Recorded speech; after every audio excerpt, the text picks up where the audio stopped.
이태원 참사 특별법 관련해서 드는 느낌은 이런 거였습니다. 이제 정말 천초의 한이 될 만한 가족을 잃었던 이제 부모의 심정이 어쨌든 진실은 무엇인지 밝히자. 뭐 이게 뭐 핵심이지 않습니까? 그런데 대한민국은 그런 대형 인재에 의해서 사람이 죽어나가면 죽은 사람도 억울한데 가족도 죄인이 되는 이 문화를 만드는 행위. 그 세월호 때 그렇고 이태원 때 그렇고 다른 참사에 대한 국가의 책임과 대응과 진상 규명에 대해서 그래서 이 부분도 어떤 식으로든 뭔가 좀 해결의 물꼬를 터주는 것이 정치가 할 일인데 이제 못 터주고 결국 이제 남아 있는 문제는 뭐냐? 이제 국민의힘은 그렇습니다. 자, 진상조사 위원들을 편향적으로 임명할 수 있다. 야, 이게 진상 규명과 직접 연결이 되느냐 아니냐 이것은 의문이 굉장히 많이 들고 어떻게 봐야 되겠습니까? 그러니까 국민의힘 입장에서 편향이 안 되려면은 그냥 본인들이 조사위원 해가지고 그냥 아무 문제 없다라고 결론 내리면은 편향되지 않았다라고 말할 준비를 한 거 아니겠습니까? 전혀 진실에 접근할 용기도 없고 의지도 없는 사람들이 편향성을 가지고 시비를 건다는 것 자체가 저는 모순이라고 생각이 들고요. 저는 개인적으로 제가 사고로 가족을 잃어본 경험이 있기 때문에 저는 이태원 참사의 가족들이 지금 어떤 상태에 있을지가 제 경험적으로 제가 공감이 많이 되고 있는데 얼마나 억울하고 분통이 터지시겠습니까? 그것도 국가가 해야 할 일을 하지 않아가지고 정말로 그 눈에 넣어도 아프지 않을 자식들을 한순간에 잃어버리셨고 그분들에 대해서 그러면은 그 진상을 규명하고 책임자들에 대해서 정무적이든 법률적이든 책임을 물어야 되지 않겠습니까? 그래야지 또 재발 방지가 되지 않겠어요? 근데 거기에 대해서 국가가 이 사고를 미연에 막을 수 있었음에도 불구하고 경찰이 질서 유지를 제대로 하지 않아서 막지도 못했고 대응 차원에서도 매우 미미했고 그 이후에 사후에 수습하는 과정에서도 지금 이 관련자들 보십시오. 한덕수 총리, 이상민 장관, 윤희근 청장, 김강호 서울청장, 그리고 박희영 부청장, 오세훈 시장 다 자리를 지키고 있거든요. 그럼 여기에 대해서 그분들을 세금으로 지금 월급을 주고 있는 상황에서 이태원 참사 유가족들은 말할 것도 없고 국민들 보시기에도 이게 과연 국가 운영에 맞는 것이냐 상식에 기반해서 지금 묻고 있는데 공정과 상식을 지향한다던 윤석열 정부가 이런 식의 무책임하고 뻔뻔한 태도를 계속 유지한다 그러면은 이건 더 이상 국민들이 지켜볼 필요도 없는 수준으로 이제 가고 있는 거거든요. 저는 이 문제를 지금도 간단하게 여기고 가볍게 여겨가지고 얼렁뚱땅 선거 때까지만 무마하면 되겠다 이 정도로 저는 보여서 매우 걱정스럽습니다. 두 가지만 좀 말씀드리겠는데요. 지금 거부권 행사를 건의하면서 국민의힘에서 야당 측과 재협상하자 이렇게 됐잖아요. 사실은 재협상은 이 법을 본회의에서 통과시키기 전에 했어야죠. 야당과 협상을 해서 뭐 문제될 조항이 있으면 좀 바꾸자 뭐 그래서 여야 합의로 통과를 시키는 게 맞았는데 이거는 그냥 민주당이 주도할 때 완전히 빠져버렸잖아요. 뭐 협상 제의도 없었고 그리고 나서 본회의 통과되고 나니까 대통령의 거부권 행사를 건의하면서 이제 와서 재협상하자니까 타이밍도 놓친 거고 방법도 틀렸고요. 더욱 중요한 문제는 여기서 생각나는 그 마키아벨리의 얘기가 있습니다. 군주론을 쓴 마키아벨리가 군주에게 가장 튼튼한 성은 백성으로부터 미움을 받지 않는 것이다. 이런 얘기를 한 게 있거든요.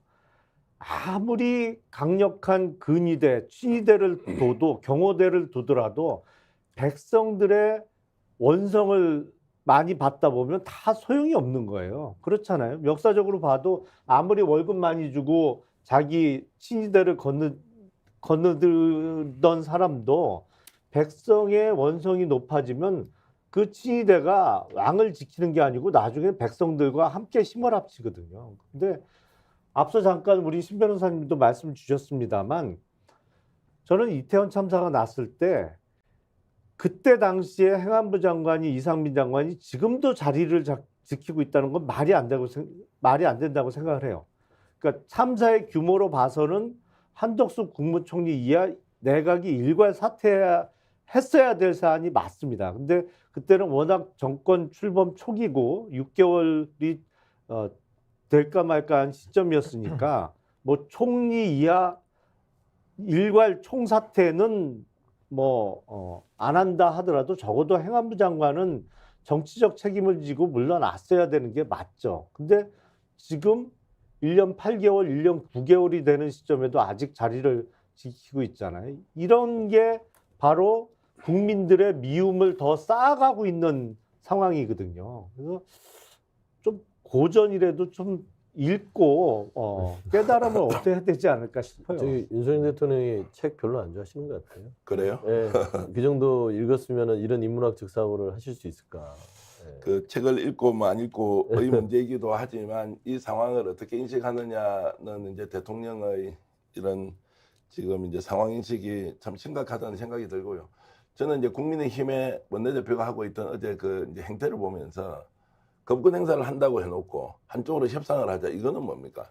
그 집권 여당에 그리고 원내대표가 특정한 법안에 대해서 거부권을 요구하면서 따로 협상을 하자고 하는 이런 꼼수를 정말 책임 있는 여당에서 할 수 있는 것이냐, 뭐 이런 생각이 좀 강하게 들더라고요. 그러니까 제가 한 두세 가지를 좀 지적을 하자면 예.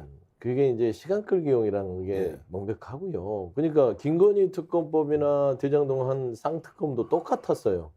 작년 3월에 이미 협상을 하자고 했을 때 걷어찼잖아요. 그래놓고 이제 그거를 패스트트랙 태우고 12월 오니까 아 이거 선거용으로 한 거 아니냐. 본인들이 걷어차놓고 나서 또 12월에 선거용이라고 애둘러 댄 겁니다. 애시당초 할 생각이 없었던 거고요. 두 번째 이태원 참사 관련된 특별법도요. 이미 협상을 계속 했었습니다. 진상규명이냐 보상이냐. 특조위를 두냐 안 두냐. 민주당이 양보를 했었어요. 처음에. 그러면 어느 정도 진상조사의 부분에 있어서는 좀 줄여나가서 인정해 줄 테니까 진상조사는 하자. 했는데 그때 걷어차 놓고 나서 이제 올라가니까 거부권 행사가 부담스러우니까 또 협상을 하겠다. 이건 말이 안 되잖아요. 앞뒤가 안 맞잖아요. 그 다음에 두 번째. 이 이상민 행안부 장관이요. 이 거치 이거 생각해 보시면 탄핵까지 갔잖아요. 이거 말도 안 되는 겁니다. 그때의 주요 요지가 그러니까 행정 안전을 담당하는 장관이 자리를 비울 수 없다라는 게 주요 요지였어요. 근데 최근에 한동훈 장관 그만두시고 비대위원장 왔죠. 법무부 장관 비워놨어요. 왜 비워놨을까요? 이거 안 맞잖아요. 인사 자체가 기조가. 법무행정은 그럼 비워놔도 되는 겁니까? 사법행정 그다음에 어떤 범죄 치안 담당하는 법무부장을 비워놓고 차관 대검 차장 출신으로 임명해놓고 지금 인사청문회를 안 받고 있는 거예요. 왜 안 받냐? 김건희 여사 나올까봐 그러는 거예요. 김건희 얘기 나올까봐 법무부 장관 인사청문회 하면 이게 다 꼼수입니다. 다 보이는.